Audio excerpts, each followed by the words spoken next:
السلام علیکم viewers, thanks for watching this video. Bank manager کی طرف سے عموماً یہ دیکھنے میں آیا ہے کہ لوگوں کو وہ انشورنس پالیسی غلط بیانی کر کے بیچتے ہیں، کیونکہ ان کو پتہ ہوتا ہے کہ کس کسٹمر کے اکاؤنٹ میں کتنا پیسہ ہے اور کب سے پڑا ہوا ہے، تو انہیں اندازہ ہو جاتا ہے کہ یہ ان کے پاس اضافی رقم ہے، کہ یہ جو ان کے اخراجات میں یا اسپینڈنگ میں نہیں آ رہی، تو اسی لیے وہ ان کو بتاتے ہیں کہ آپ کو یہ فائدہ ہوگا 2-3 سال میں، آپ کی جو رقم ہے جو ویسے ہی پڑی ہوئی ہے وہ ڈبل ہو جائے گی، آپ کو فائدہ ہو جائے گا اور آپ کا سرمایہ بھی محفوظ ہوگا۔ تو اس بنا پر بہت سے لوگ ان کے جھانسے میں آ جاتے ہیں اور انشورنس کروا لیتے ہیں، جس کا ان کو آگے چل کر نقصان کا اندازہ ہوتا ہے، کیونکہ جو بینک مینیجر ہوتے ہیں جو انشورنس سیل کرتے ہیں ان کا 2-3 سال بعد تبادلہ ہو جاتا ہے۔ زیادہ سے زیادہ ایک بینک مینیجر 3 سال برانچ میں رہ سکتا ہے، تو 3 سال بعد ان کا تبادلہ ہو جاتا ہے، پہلے بھی تبادلہ ہو سکتا ہے جب انہوں نے باتیں بتائی ہوتی ہیں، کیونکہ وہ پالیسی میں نہیں ہوتی، وہ ریٹن ایگریمنٹ میں نہیں ہوتی ہیں، اسی لیے جو پالیسی لینے والا ہوتا ہے تو اس کو نقصان کا سامنا کرنا پڑ سکتا ہے۔ بہت سے لوگوں کی سٹوریز ہیں، میری اپنی لائف میں بھی ایسے واقعے پیش آئے ہیں۔ ڈیفرنٹ بینک کے مینیجر کے کیس جب سامنے آئے ہیں کہ انہوں نے غلط بیانی کر کے کسٹمر سے پالیسی کروا لی تھی، تو ان کے تبادلے ہو گئے تھے، بعد میں کسٹمر جو ہیں پالیسی بریک کرنے آئے، کیونکہ ہوتا یہ ہے کہ عموماً جب آپ پریمیم پے کرتے ہیں تو 2-3 سال بعد اطاعت بھی محسوس ہو رہی ہوتی ہے کہ لانگ ٹرم جو انویسٹمنٹ ہے انشورنس کی، اس سے بندہ اکتا جاتا ہے، تو اسی لیے وہ چاہتا ہے کہ کوئی بھی ضرورت اس کو سامنے آتی ہے تو وہ چاہتا ہے کہ جو انشورنس کی جو پالیسی ہے اس کو بریک کر دے، ختم کر دے اور اپنے پیسے واپس لے لے۔ تو جب وہ ایسا کرنے جاتے ہیں تو ان کی جو اماؤنٹ ہے وہ آدھی سے بھی کم ان کو ملتی ہے، تو اس طرح کی باتیں ہوتی ہیں جو سامنے آتی ہیں، تو ان کا پیسہ بھی ڈبل نہیں ہوتا۔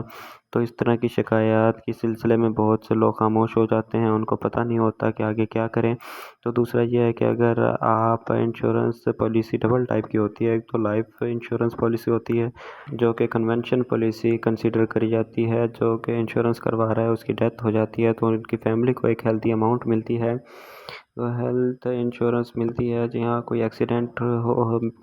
ہو جائے، کوئی میجر بیماری لگ جائے، کوئی ہاسپٹلائز ہونا پڑے یا ایڈمٹ ہونا پڑے، تو وہ جو ان کی رقم ہے ہاسپٹل کی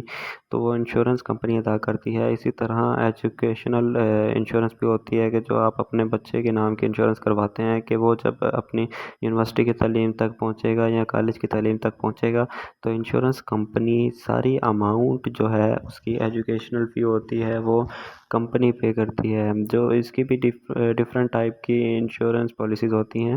اگر آپ کو برانچ مینیجر یہ کہے کہ 2-3 سال میں آپ کی رقم ڈبل ہو جائے گی تو یقیناً وہ جھوٹ بول رہے ہوں گے، پالیسی بیچنے کے چکر میں ہوں گے، کیونکہ ان کو بھی ٹارگیٹ اسائن ہوئے ہوتے ہیں۔ تو سندھ کی اگر ہم بات کریں تو خبر جمیل وفاقی انشورنس کو دیکھ رہے ہیں، جو کہ انشورنس کے وفاق سے ہیں۔ سندھ میں جو اس طرح کے واقعات ہوئے ہیں، برانچ مینیجر نے غلط بیانی کر کے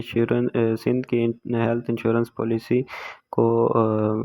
بیچتے رہے ہیں اور لوگوں نے ان سے رابطہ کیا ہے،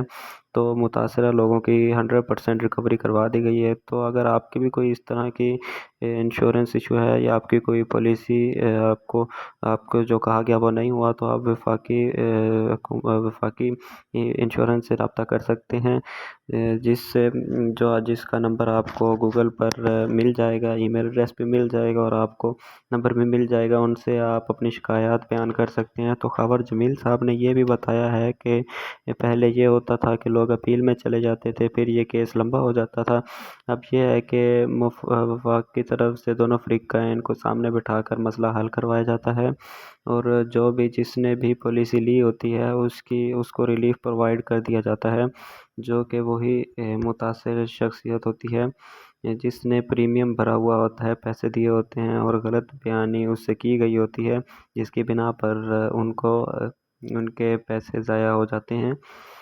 اسٹیٹ بینک کو چاہیے کہ اس معاملے کو ضرور ریگولیٹ کرے، اس کو دیکھے، کیونکہ بہت سے لوگ اس سے متاثر ہو رہے ہیں۔ بینک مینیجرز اپنے کسٹمر کو اس حوالے سے غلط گائیڈ کر رہے ہیں، غلط بیانی کر رہے ہیں، وہ اپنے ٹارگیٹ میٹ کرنے کے حوالے سے اس طرح کی باتیں کرتے ہیں اور